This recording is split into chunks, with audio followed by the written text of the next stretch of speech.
Hi friends, Krista here. Thank you so much for stopping by at Books and Jams. I am here today to do a follow-up from a video that I posted probably last week sometime, which was a reaction video that I did about an article from BookBub that was about the best historical fiction books so far in 2022.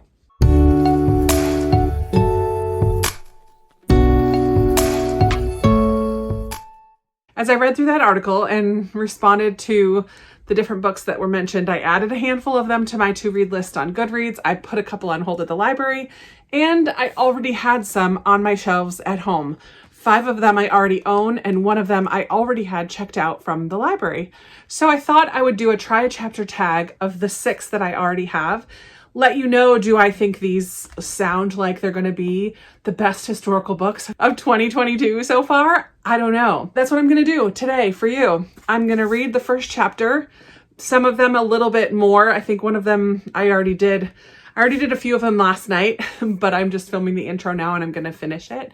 But I'm going to read through the chapters, and I'm going to read through the first chapters, let you know what I think about them.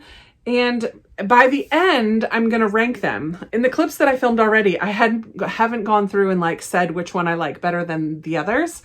So at the end, I'm going to put them in order of what I think sounds like the best based on the first chapter only. Now, we know sometimes a book takes a little longer for us to get drawn in. Some of them don't. Some of them draw me in right away. So let's finish the 2. I have these 2 yet to do right now. So I'm going to start you off with the clips that I filmed yesterday, and then I'll come back and tell you what I think about these 2 books, and then we will rank them. But the books that I'm going to talk about today are The Bookwoman's Daughter by Kim Michelle Richardson. We have The Mayfair Bookshop by Eliza Knight. Take My Hand by Dolan Perkins Valdez. The Woman of Light by Callie Fajardo Anstein, The Magnolia Palace by Fiona Davis, and then finally Four Treasures of the Sky by Jenny Zhang. So I will let you know what I think about each of these books, and then we'll see which ones I think deserve their place on that list based on their first chapter. We'll see. So the first book that I'm going to read is The Bookwoman's Daughter by Kim Michelle Richardson. This is a follow-up to The Bookwoman of Troublesome Creek, which I read last year and really, really loved. So this one follows her daughter. I am expecting it to be fantastic. It's going to take place in Kentucky in the Appalachian Mountains, and it's going to have a packhorse librarian. And I know the mom that the first book was about was a blue person, and I'm not sure if the daughter carries that trait as well or not, but I know the first chapter is 11 pages long. So I'm going to go read this and come back and share my thoughts.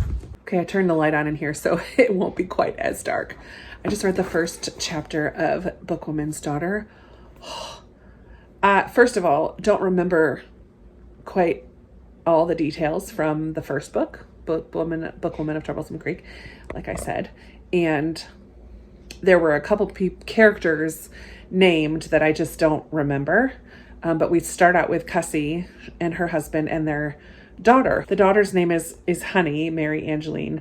Honey has just a little bit of the blue trait in her hands and feet when she gets agitated or her heart rate goes up or something, but she's able to keep it hidden by wearing gloves. This takes place in the 1950s in Kentucky or just outside of Kentucky, and they have been living for 12 years in hiding, basically, because when Cussie and the dad, I don't even remember his name, when they get married, spoiler for the first book, I don't even remember that though from the first book. That really wasn't what it was mainly about. But anyways, when they get married, the law came in and immediately ripped up the wedding vows and put the dad in prison, and interracial marriage just is not allowed in the 1950s. She's hugely mistreated because of it.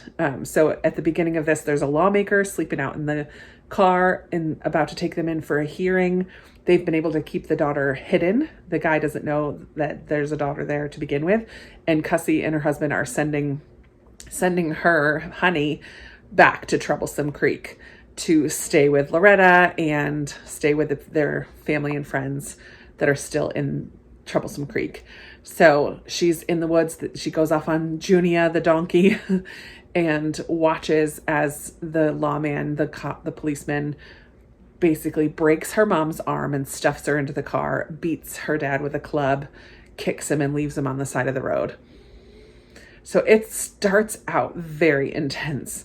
And Honey, the main character of this one, is on her way to Troublesome Creek.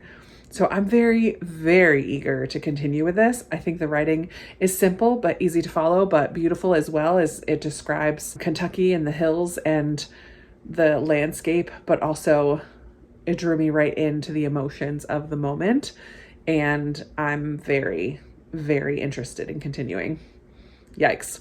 All right, I'm going to go back to my reading sprints, but in the next sprint, I will talk about the next one. All right, I'm going to start my second book, The Mayfair Bookshop by Eliza Knight.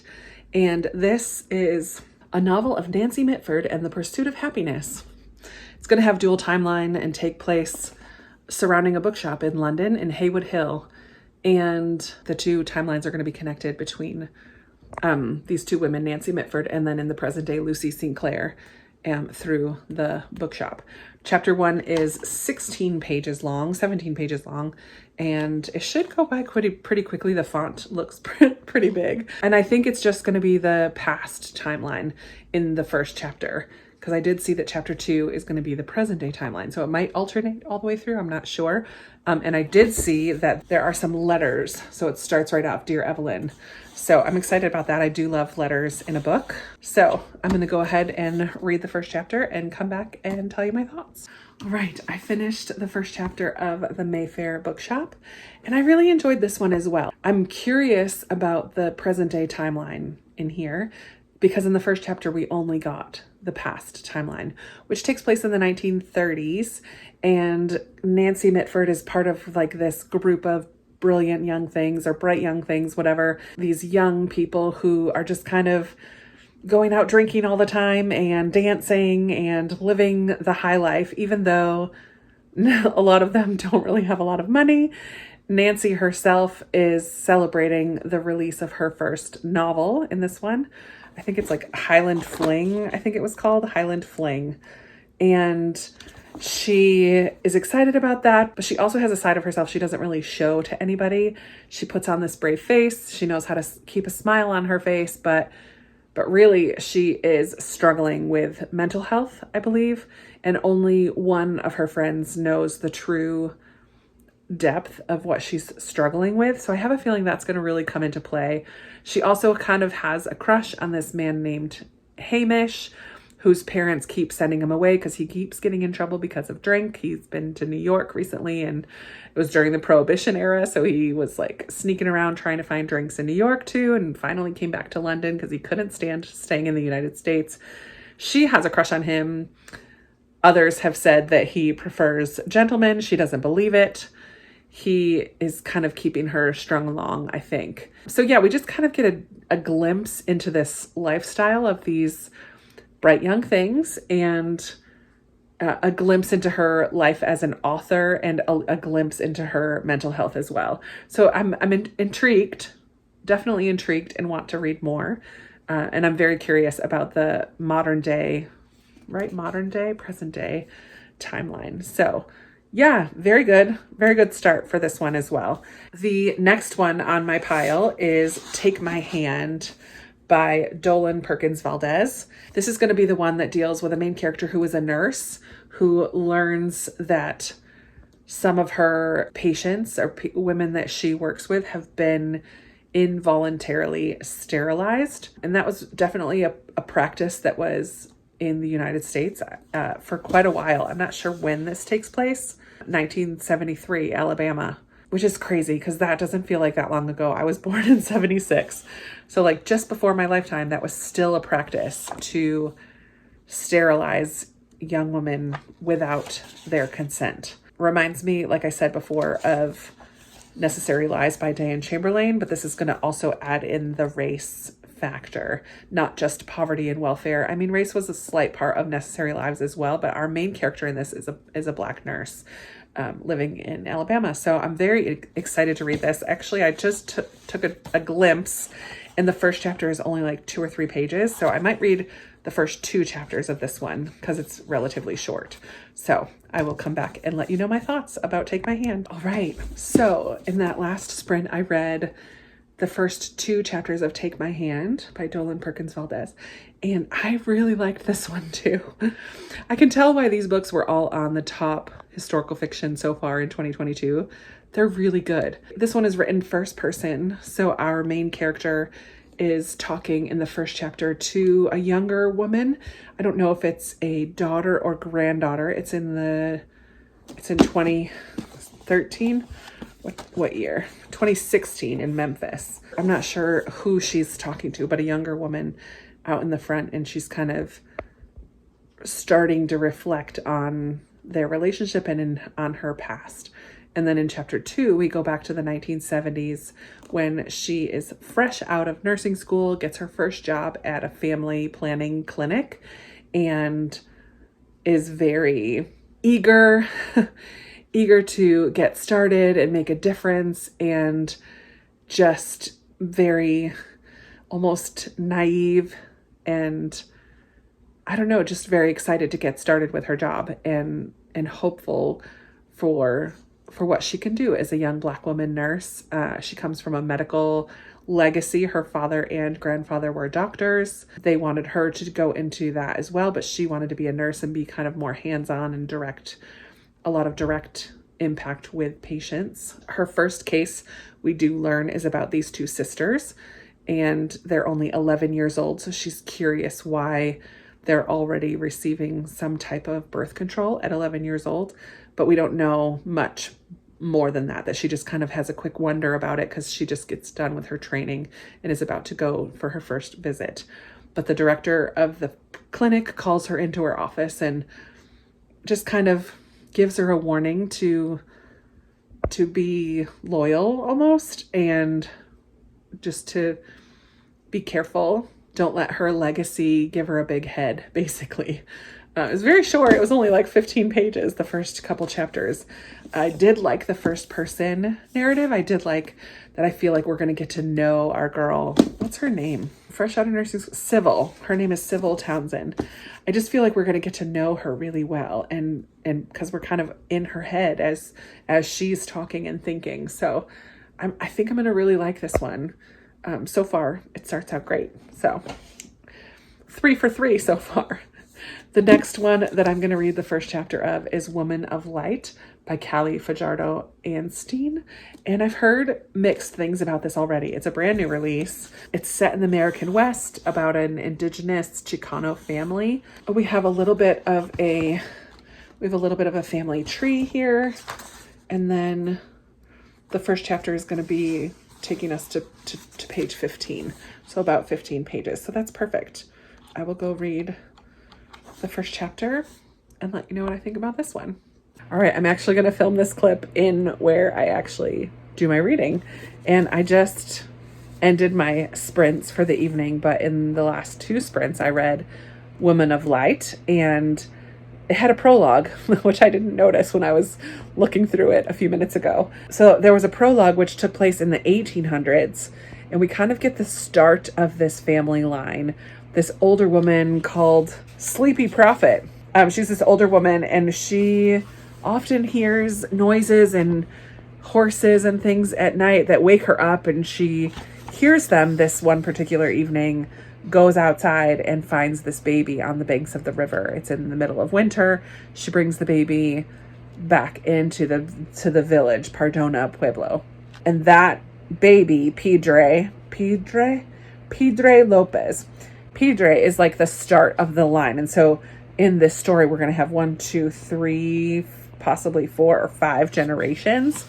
And mainly, I think we're going to focus on the women of each generation. So we get that story of Pedre being found by the river by Desideria, the Sleepy Prophet woman. And when he's about 11 years old, she passes away. So we just kind of get that glimpse of the origin story of this family, I think. And then we get into part 1, chapter 1, and we're in Denver, Colorado.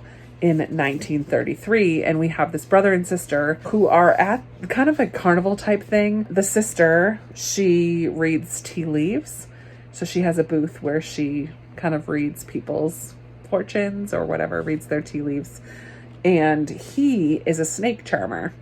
So I don't know much about them yet. This definitely did not pull me in as quickly as the other three have.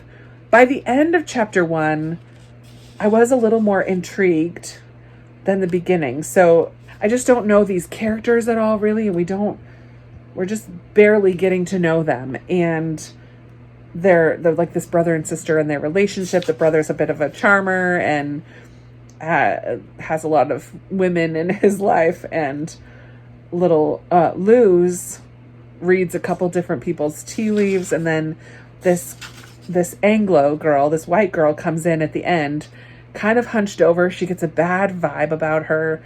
She is somebody who's kind of a seer. Luz is a seer. She can see things and kind of gets visions as well, which I think is a trait passed down through the women in this family. And the tea leaves is a part of that. So this girl comes in. She's kind of young, 19 or 20. She's a little bit older than Luz, but still pretty young. And says that she knows Diego, the brother.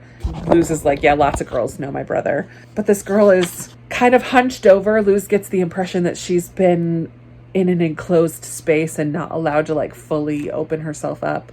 That could have been like a metaphor, or not a metaphor, that could have been a visual and not a visual of what she was seeing and not an actual literal translation of her physical form. But then she does read the tea leaves and she sees kind of a circus scene when reading this girl's tea leaves, but she doesn't really talk about that. She doesn't tell her that's what she sees. I don't know. It did kind of pique my interest by the end of that chapter, but it's a little more vague. In particular, the historical aspect of it. It's just very different from the others, and that's not necessarily a bad thing. It's just very different. It takes place in America, in the West, Colorado area, about this indigenous Chicano family. So I'm curious. I'm not ever going to read this book. I am curious. I would be interested to know if any of you guys have read this one, Woman of Light. I know I've heard some mixed things about it so far, so I can understand that now, having read the first prologue and first chapter. So let me know if this is something that you have read. What did you think about it? The next book I'm going to read a chapter from is The Magnolia Palace by Fiona Davis. From what I know about Fiona Davis, she often writes about a famous building in New York City and some people that are connected to that building. This one is just about one of the mansions, maybe on Fifth Ave, and it takes place during the Gilded Age. So the first chapter of this one is going to be 14 pages, which is about what the rest of them have been so far as well. And we're starting out in 1919. So I will come back and share my thoughts about this one in just a moment. I just realized that I sat here talking all about the Magnolia Palace chapter 1, all about getting ready to read Four Treasures in the Sky, and I never pushed record on my phone. Tribute to a Sunday afternoon when I kind of just want to be in my bed taking a nap. Anyways, I will come back to this one. So I just finished reading the first chapter of The Magnolia Palace. We meet Lillian, who recently lost her mother to the Spanish flu in 1919. Lillian herself is a young woman. She's about 21, maybe years old. She has been a model for the last 6 years for sculptors and artists. And after the death of her mother, she kind of flounders quite a bit, doesn't leave the apartment for a while, doesn't accept job offers. And now she's kind of at the end of her rope. She is working as a model for this one sculptor, but he's not paying her what she's really used to accepting, but she's getting desperate because she has rent to pay. Her landlord is a bit of a skis and offers for her to pay the rent in other ways, if you know what I mean. And she writes him a letter to kind of put him off, like a flirty letter to put him off, just to give herself time to figure out another plan. Unfortunately, the landlord kills his wife, and Lillian's letter is found in the pocket of his wife's dressing robe when she's dead. And now the police are at her apartment asking her lots of questions, not really believing her. She gets them to agree to let her freshen up a little bit. I think she had just come from a job or whatever, but she changes her clothes and heads into the bathroom and sneaks out the window. And that's kind of where we left off. So I know that this is going to be about the Frick Mansion in New York City, which I don't know very much about. And I think she's going to end up getting a job there from what I can tell in the summary. I don't think the first chapter really pulled me in that much, but I blame it more on Sunday afternoon and being tired than on the book itself. I've heard good things about this. I've read Fiona Davis in the past and have enjoyed it, but the first chapter itself didn't, until the very end when she sneaks out the window, it didn't really draw me in and get me to care about Lillian and her circumstances. Not that much yet. I feel like I could get there, but the first chapter was maybe a little too short and I was maybe a little too tired to fully get there in chapter 1, which is fine. It's to be expected sometimes. But I am still eager to read the rest of this at some point. Now I'm going to move on to the final of the 6 books that I have to read the first chapter of. That's Four Treasures of the Sky by Jenny Zhang. Again, this is going to be about a Chinese girl coming to the American West. Part 1 is going to take place in China, Zifu, China, in 1882. And the first chapter is only about 5 pages long. The end of chapter 2 brings me to page 18. So I think I'll read the first 2 chapters of this one and then let you know my thoughts and then wrap up this whole video. All right, whoa, that was an intense couple of chapters. In the first chapter, we're in the city of Zifu and we meet this young girl who, well, we don't know that we meet this child, we'll say. We know now that she's a girl after chapter 2, but she's in the fish market. The first little paragraph of this book is so good. When I'm kidnapped, it does not happen in an alleyway. It does not happen in the middle of the night. It does not happen when I am alone.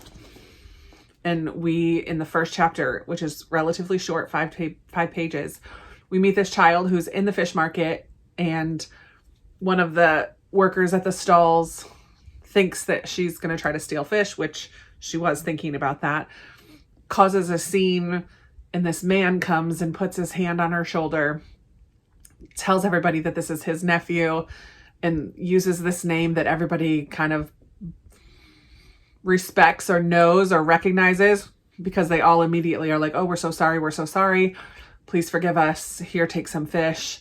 And he walks off with her, tells her they're going to go get some. He asks if she's hungry. Oh, she blurts out that she's a girl, not a boy. He's like, I already know that. And asks if she's hungry. She says, I'm starving. He said, let's go get noodles at this shop that I know just around the corner. And they start walking. And she realizes we're not going to a noodle shop. And that's the end of chapter 1. I'm like, oh my word. Then in chapter 2, we kind of go back a little bit to see this girl with her family, very loving parents and grandmother. They live in the country outside of Zifu, maybe 6 days travel away. Things seem to be going well. The mom is a weaver, makes woven tapestries on a loom. The grandmother works out in the garden and is teaching this girl, Lynn Dayu, she's teaching her all about the different plants in the garden. The dad challenges her mind and helps her to think about critical thinking problems. And I don't know, it just seems like such a loving family. The girl is maybe 11 or 12 years old, and all of a sudden one day her parents are just gone. Things in the study are just kind of like papers strewn all over. The grandmother doesn't really say anything, but she says, they're going to be coming for you next. I'm like, wait a minute. Oh, we must never talk about your parents anymore. And then she also at some point says, they're going to be coming for you next. I'm like, oh my word, what is going on? I have no clue what's going on. I have no clue what happened to the parents. Did they run away to escape knowing that people were coming for them? But why? Were they political? I don't know. Were they like against the political party? I really don't know what happened to the parents. And I don't know. The grandmother doesn't really give her any answers, but the grandmother does ship her off to Zifu cuts her hair to look like a boy, gives her a little bit of money and her coat and says, you're good with your hands. You can survive in the city. You need to go hide in the city because they'll be coming for you next. I'm like, what? But then somebody does come and get her, which we learned from chapter 1. So I'm very, very interested in knowing a little bit more about this one and reading on in this book. Yeah, it definitely caught my attention. All right, now it's time to rank these. To be honest, I think I'm pretty interested in all 6 of them. But from the first chapter, I will start with book 6 and work my way up to 1. 1 being the one that I'm the most eager to pick up and will probably continue right away. 6 being, it's probably not going to happen right away, but I am still curious. So that's a pretty good sign that I'm very interested in all 6 of them. Considering the article was best books so far in 2022, best historical fiction so far. So I would say that they did a pretty good job based on these 6. So my 6th one will be Woman of Light by Callie Fajardo-Anstine. Just a little bit different from what my normal tastes are. I think it's going to get a little into the kind of not supernatural, but visions and all that kind of stuff. I'm not always really into that, but still intrigued. So that will be number 6. Number 5 is going to be Magnolia Palace by Fiona Davis. Still interested, but the first chapter could have given me a little bit more. 4, I'm going to say the Mayfair Bookshop. I am still very interested in this one, but I'm not into like the bright young things kind of lifestyle, just drinking all the time and whatnot. And I do like the idea that it happens at a bookshop though, so I do still want to read it. So that will be book 4. Then we'll do Take My Hand for number 3. I really did like this. There wasn't a lot of action happening yet, but I did like meeting Sybil and her character. And I do think that that's going to be a very kind of heavy hitting book. Then we'll do To the Four Treasures of the Sky. I just need to know what happened to this young girl. And the one that I will probably read soon is The Bookwoman's Daughter by Kim Michelle Richardson. That first chapter sucked me right in. So here we have it. 6 of the best historical fiction so far in 2022. I'm definitely very eager to read these books.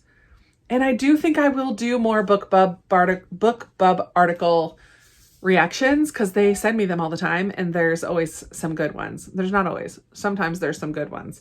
But here we go. What did you think about these first chapters? Did any of these get added to your TBR or are they already on your shelves? Is this how you would have ranked them? Is this how you thought I would rank them? Let's chat in the comments below. I'm going to put these down. You know I always love talking with you down in the comments. Thank you so much for watching today for this follow-up of that BookBub article reaction. And yeah, I hope that you're inspired to pick up some historical fiction. And let me know what's been your favorite historical fiction so far in 2022. It doesn't have to be a new release like all of these ones are. It can be an older one as well. I'm just very eager to hear what historical fiction you've been loving so far this year. Thank you so much for watching. I appreciate you being here and I look forward to talking with you in another video very soon. Bye.